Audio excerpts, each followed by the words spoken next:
Hello and welcome to Newsbreak. I'm your host, Nick Steffens. Coming up, Washington handed Burlington their first conference loss, but first, today's top stories. Iowa has issued an air quality advisory due to unhealthy levels of fine particulate matter in the eastern third of the state. Expected to persist through Wednesday, the National Weather Service attributed the haze to smoke from Canadian wildfires and advised people to wear masks when spending extended periods outdoors. Air quality indexes in Washington and Henry County reached 187 and 198 respectively, with no information available for Fairfield. The Environmental Protection Agency recommended that children, outdoor workers, older adults, and individuals with heart disease take precautions such as avoiding strenuous outdoor activities, keeping outdoor time short, and considering indoor alternatives. An AQI to cigarettes calculator suggested that spending 8 hours in such conditions would be equivalent to smoking 2 cigarettes. Visibility was reduced to 1 to 2 miles in some areas, and real-time air quality monitoring indicated elevated indexes in Muscatine and Keosauqua. The northwest corner of the state had indexes in the 40s by Wednesday morning, below the threshold for minimal risk. Sinclair Tractor marked its 25th anniversary with a fundraising event at Old Threshers, raising over $600,000 for food banks in Iowa. CEO Bob Sinclair expressed gratitude for the support, with over 10,000 customers participating in the event's activities, including food, agricultural displays, and a play area for the kids. The company had aimed to raise $1 million, but was already pleased with the $500,000 collected prior to the event. Sinclair emphasized the importance of food banks in assisting communities facing economic challenges, inflation, and high interest rates. Donations can still be made to the food bank initiative by sending checks to the Iowa Food Bank Association. The funds raised will provide approximately 2.5 meals per dollar spent and benefit 352 local food pantries in Iowa, Missouri, and Illinois. Food Bank of Iowa President Michelle Book highlighted the significant impact on Sinclair's fundraising and combating food insecurity, particularly for counties with high poverty rates and limited resources. The American Cancer Society's Relay for Life event in Washington was shortened due to inclement weather, resulting in low turnout. Despite this, organizers deemed the fundraiser successful. Denise Conrad, Washington County Relay for Life Community Development Manager, highlighted that the funds raised contributed to cancer research, patient services, and early detection efforts in Washington County. Vendors paid fees and donated a portion of their proceeds while teams engaged in year-long fundraising efforts. Conrad encouraged community members to participate by becoming sponsors or joining teams, emphasizing the ease of forming a team with friends and family to support a worthy cause.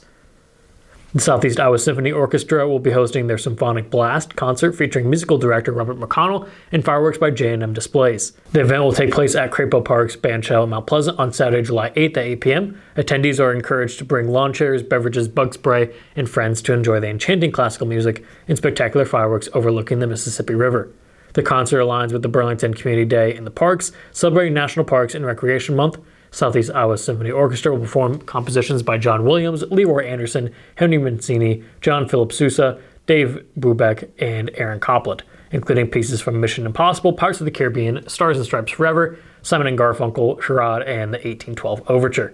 Admission is free, and the event is sponsored by various organizations. For further details, interested individuals can contact the SEISO office via email or visit their website. We're going to take a quick break, and when we come back, we'll take a look at the weather and sports.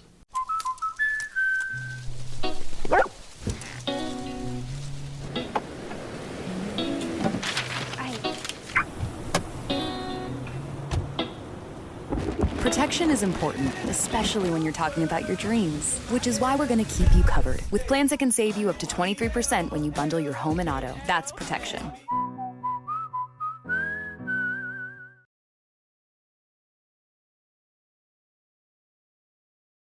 Bring the kids and share the memories from steam engines, antique cars and trucks, tractors, gas engines, and horses. Maybe your memories are of great food from the North Village to the Log Village, or learning how to square dance over at the Dance Barn. This is the place where memories are made. Make plans now to enjoy the history of the past at the 2023 Midwest Old Threshers Reunion, August 31st through September 4th in Mount Pleasant. Visit oldthreshers.com for more details. Unbelievable amount of devastation. I've never seen anything like it. We had a beautiful barn that was gone in 20 minutes. Farm Bureau stepped up right away and said, hey, we got you and we'll be there for you. We were taken care of. Now we could get on to repairing and rebuilding. I tell everybody about Farm Bureau. We're fortunate to say we have good coverage with good people doing it. Contact Farm Bureau agents Tony Starr and Mike Welcher in Mount Pleasant today. Hello and welcome back to Newsbreak. I'm your host, Nick Steffens. Coming up, your 5-day forecast, but first, obituaries.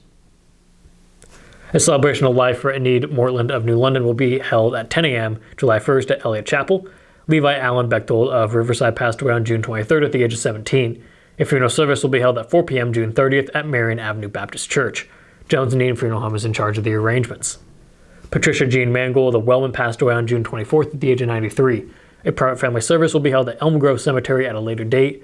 Jones and Dean Funeral Home is in charge of the arrangements. Robert J. Jones of Washington passed away on February 5th at the age of 89. A celebration of life will be held at 11 a.m. July 1st at the Jones and Dean Funeral Home. William David Meyer of Wellman passed away on May 11th at the age of 85. A private graveside service will be held on July 1st at Holy Trinity Catholic Cemetery. Jones and Dean Funeral Home is in charge of the arrangements. Sheila Garrett of Riverside passed away on June 25th at the age of 76. A celebration of life will be held from 12 to 4 p.m. July 1st at the Hills Community Center. Snyder and Hollenbaugh Funeral Services is in charge of the arrangements. That was obituaries. It is now time for your 5-day forecast. We start off the morning with some rain and a high of 87. Tomorrow it will be partly cloudy with a high of 91. There's a chance of isolated thunderstorms on Friday with a high of 88. Those thunderstorms will carry over into Saturday and the high will be 82. Finally, on Sunday, it will be 86 and mostly sunny skies. We're going to take another quick break, and when we come back, we'll take a look at sports. At 5 Star Community Credit Union, we want to help you lead a better life. We offer competitive rates and convenient appointment times for all kinds of loans: auto, recreational vehicles, home equity, line of credit, holiday, and personal loans. We make it easy to build your credit and enjoy the good things in life. We invite you to join 5 Star Community Credit Union. We are community-minded and member-focused. Come visit our locations in West Burlington and Mount Pleasant or online at 5starcu.org. Federally insured through the NCUA, Equal Housing Lender. At Brown Shoe Fit, we pride ourselves on traditional sit and fit service that's been serving the Mount Pleasant area since 1952. At Brown's, we have shoes for the whole family. From kids to adults, we carry the finest footwear for every occasion. Whether you're looking for something for work, casual wear, or exercise, we've got you covered. And don't forget about our selection of safety toe footwear for both men and women. Come visit us 6 days a week and experience the best in traditional sit and fit service. Brown Shoe Fit, where quality and tradition meet. Welcome back to Newsbreak. I'm your host, Nick Steffens. It is now time for sports. Burlington and Washington, the top two teams in the Southeast Conference, had an intense clash on Monday night. In the first game, the Demons handed the Greyhounds their first conference loss of the season with a score of 8-7. However, in the second game, the Greyhounds emerged as the victors with a 9-6 win. Washington faced a 5-1 deficit in the first game but made a comeback, scoring multiple runs in the 6th and 7th innings to secure the lead.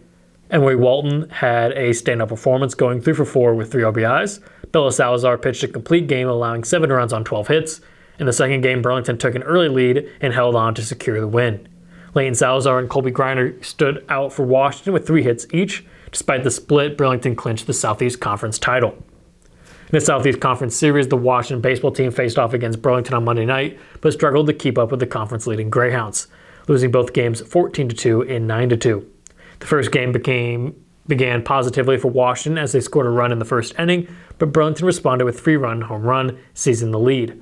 Burlington continued to dominate, adding runs in subsequent innings, including 3 in the third, 4 in the fourth, and 5 more in the 5th and 6th. Washington managed to score 1 more run in the 5th. In the second game, the teams remained scoreless until Burlington took control with 8 runs in the third inning. Washington scored 2 runs in the 6th and 7th, but it wasn't enough. With these losses, the Demons' season record stands at 4-19 overall and 4-8 in the SEC. That is the news for Southeast Iowa. I've been your host, Nick Steffens. This has been your News Break, and I will see you next time.